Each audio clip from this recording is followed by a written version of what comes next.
Hello, welcome back to the Good Noise Podcast. Today we are going to be gossiping, talking about, giggling like girls about Waterparks' 2019 album, Fandom. Yippee! Now, let me start this off by saying I woke up sick as shit today. But you know what? The grind don't stop. Do anything for the pod. I'm here. I got my tea. I'm lying, it's apple cider. I got my emergency that I really don't want to drink because it tastes like shit. And I have tea. Actual tea as well. So I'm excited. I'm ready to be here. I didn't write notes for this one. I'm going off at like the horror wood one. Oh! It's a little too hot. So let's get into it. Fandom. This album is honestly one of my favorite records of all time. I think it's top 3. I would say it's top 3 of all time. Don Broco at number 1. Let's go. Actually, maybe Tyler's at 1. I don't know. Someone's talking somewhere. I don't know. Fandom, as you can see, it has been behind me for like 2 years on this fucking podcast. I drew this, I think, in the pandemic, when it was fresh on the mind, because this dropped right before the pandemic, a couple months before, at least October, and it was just love at first sight. There was a lot of anticipation with this record coming out because I had just gotten into them, entertainment, and it was my first rollout. I remember it was very exciting. There was lore, there was a bunch of cryptic shit. Huge. Let's just get into the meat and potatoes of it, shall we? Ugh. Cherry Red, opening up this album. I think it is a huge cinematic burst of colors to really start this record off. I think it is such a fun, bright way to really introduce you to the sonics that you're gonna fucking hear on this record. I mean, I think it covers every sound and feeling that you're gonna get on this record, and it's so vibrant. I keep saying vibrant because it's so bright. I don't know. Listen to it. You'll get it. I remember an interview, or maybe it was like a song breakdown that Austin did, where he said that the intro was actually a mistake. It was like his editing software glitched, like corrupted, and it put like all of the sounds that he had kind of like put throughout, the original Cherry Red, and put it all at the beginning, and he thought it sounded fucking awesome because it does, and he kept it. So, I mean, fucking happy accident. I love it. Cheers to that. Coming up after that is Watch What Happens Next. This is, I think it was the first single. I don't know why I'm saying that, like it fucking matters. But this was honestly like the introduction to the record. This was the debut single. I think that this track is such a sassy kind of like, I'm done. I'm done with everything. I'm upset. I am tired. Really introducing you to kind of the lifestyle and the mentality of a tired artist. I think it covers kind of like his relationship with the fandom, which this entire record is about the fans. So I think this track is incredible. I feel like my brain is like breaking as I'm continuing this. I really like the guitar tuning for this one. I like the riff that kind of plays throughout the entire track. It's catchy as shit. And I do like kind of like his monotone bridge. I think it's the bridge, where it's like I like cool shirts, like cold rings. I want a jetpack. I want nice things. I think I skipped a line or whatever the fuck. You know what he's talking about. If this is your first time hearing about the record, listen to it. You'll know what he's talking about. Really fucking like that, because then it breaks into kind of like his him raising his voice in the rest of the track. I think it's punchy, it's sassy. I fuck with this track hard. Coming up after that is Dream Boy. Again, this entire record is just talking shit, and I love it. I love it so much.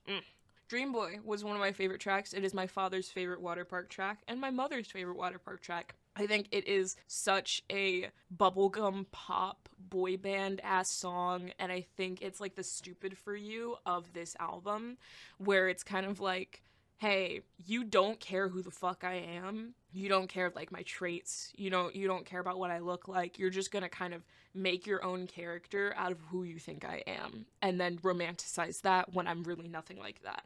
I love that type of shit. Easy to Hate comes up after that. This is another kind of like bubblegummy, like super high energy, kind of like cutesy song. But then you listen to the lyrics and you're like, wait a minute. Love this track a lot. This was the song that made my father go, is this about the fans? And I went, yeah. Everything you've heard so far is about the fans, bro. This shit's crazy. I love this one a lot because it could also go to like a relationship standpoint. Honestly, I think the entire record can be flip-flopped relationship or fandom, but I mean it's called fandom, not relationship. So it feels entertainment era with just kind of like the like it's just that little, maybe it's like a piano or like a keyboard that he used different programming on or something, but just that little, it is so entertainment coded. I love that shit. So special place in my heart for Easy to Hate. Coming up after that is High Definition. High Definition was my favorite track off this record. I mean, it moves around a lot. I do still think High Definition is like top 2, but this track is such a moody, I think it builds the atmosphere perfectly. It has kind of like background ambience of kind of like a busy diner or like a coffee shop or something. It feels like I'm listening in on a conversation that like the couple behind me who's like about to break up is having, and I'm like, oh my, this shit feels just like a peek into just a sad, unhappy relationship, and it fucking sucks. I love it. One of my favorites. He played this one live. Shit was incredible. Love this track. Now it comes up Telephone. This, again, was my favorite track. I think it's probably top 5. Telephone is such an upbeat, bright, like, jolt up immediately after High Definition. He crushed it. Now, typically, I, like, whine and bitch about, hey, there wasn't, like, you know, it didn't, like, feather into kind of, like, a slow, you know, increase of energy after such a slow song. It just kind of, like, fucking jolted you in there. It's different with Telephone.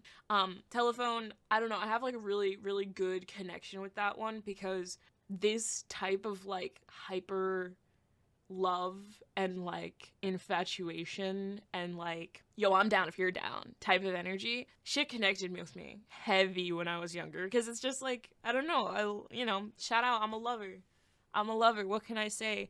So yeah, this track is incredible. I love it. Coming up after that is Group Chat. This is kind of, it's just an interlude. I think it's maybe like 30 seconds, something easy. There's really nothing to say about it. Turbulent. This song is high energy. This feels like the tantrum of the record, where it's just very straight to the point. I fucking hate you, and I don't fuck you if I could. Crazy fucking lyric. I remember when I was younger, I thought that this was, like, groundbreaking. And honestly, I still think it's really fucking cool. I'm not mad at it at all. I have no qualms or quarrels with this track. I like how it does just feel like turbulence. It feels very rocky. It feels like you're just on edge the entire time.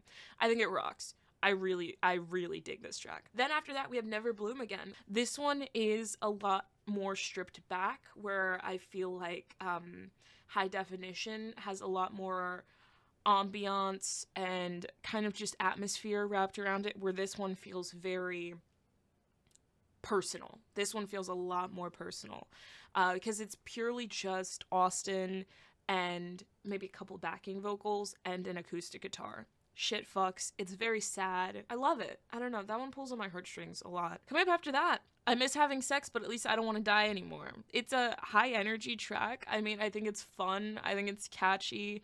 It kind of has that, what is it? Is it tongue in cheek? Thumb in cheek? Something like that. I don't know what the fucking saying is, but fucking make your own shit. You know what I'm saying? I think it has kind of like that little witty vibe with it, where it's just kind of like heavy sarcasm. It's like, I don't want to die. Yeah, it's pretty cool. It's pretty cool, you know? I really don't give a fuck, guys. I'm being so sad. I don't care, but you do. Great track. Up after that is War Crimes. This is, again, another great track to kind of lift up the vibe again. It is the sassy, this is just a very heavy track for Waterparks standards. He screams a little bit in it, or raises his voice in it a little bit, and I think it's great. But I love this one because it feels like he's recruiting, and it's just kind of like, let's all jump this one person right now. Anyone else feeling that? Just fed up, just genuinely very upset. I love it so much. Then is Reboot. I've had a very rocky relationship with this track ever since it came out. I hated it when it first came out. I thought it was cringy. I thought it genuinely upset me because I was like, wow, this kind of fucking sucks. But then I woke up one day, it was today, and I listened to it and I said, you know what? Low key, I kind of get it. So it took 6 years of continuous listening. Like once a month, I'd listen to this album. 6 years, and I finally Reboot. Yes, I know.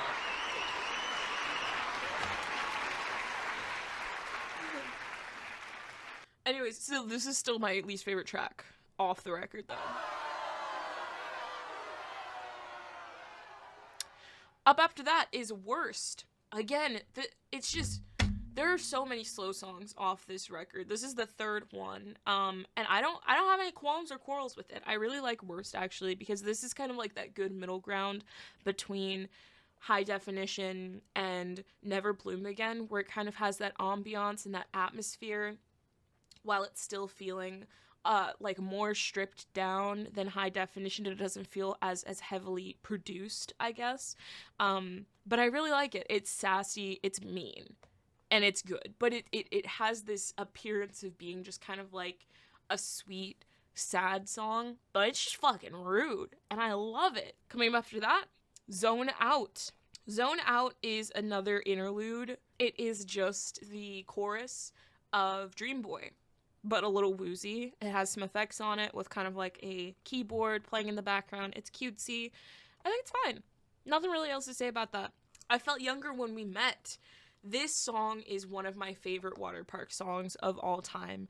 I think it has that bright, colorful energy that the opener had, Cherry Red, but it is elongated. It's grown a bit. It's a grower, not a shower, you know? It is very electric. It is very upbeat. It's sassy.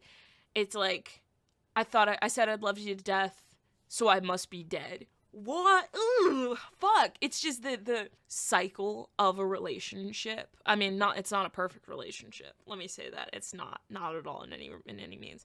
But this is such a good closer. I think it caps it off beautifully. I don't know. It's very sparkly. It's very big. It's very climactic. It does its job. I think this is a perfect closer. This is kind of my standard for closers while listening to new albums and new EPs. This is what I look for. This feeling that it gives me where it's just like, damn, it's ending. I don't want it to end. Like, it feels like it's slipping through my fingers and I'm like, no, I want more, I want more, I want more. But then it's gone. I think it ends perfectly with the loop where it has the ticking at the end to go right back into Cherry Red. It just makes you want to listen to the album over and over and over again. Fandom genuinely is one of my favorite records of all time. I rep it every single day. Waterparks is one of my favorite fucking bands. Fucking sue me. Don't. I'm very excited to chat about their next record, Greatest Hits. I haven't revisited this record since it came out. I don't love it, but we'll see if that changes. So thank you for sitting down with me today. If you would like to support me, check out my Patreon. It would help a lot. You can support me however much every month. For 1 month, for $1, shit, I'll take it. IDGAF. I'll take whatever. Thank you. If you would like to follow me on Instagram, it is Good Noise Podcast. Facebook is Good Noise Podcast. I'm going to get that fixed. My uncle asked me this Thanksgiving. He was like, yo, why don't you promote on Facebook anymore? I'm going to get that fixed for you today, uncle. Please check out my Spotify, Good Noise Podcast, Apple Music, Good Noise Podcast. Every audio streaming platform under the fucking sun is Good Noise Podcast. And I will see you next week for 2021 release Greatest Hits. Bye.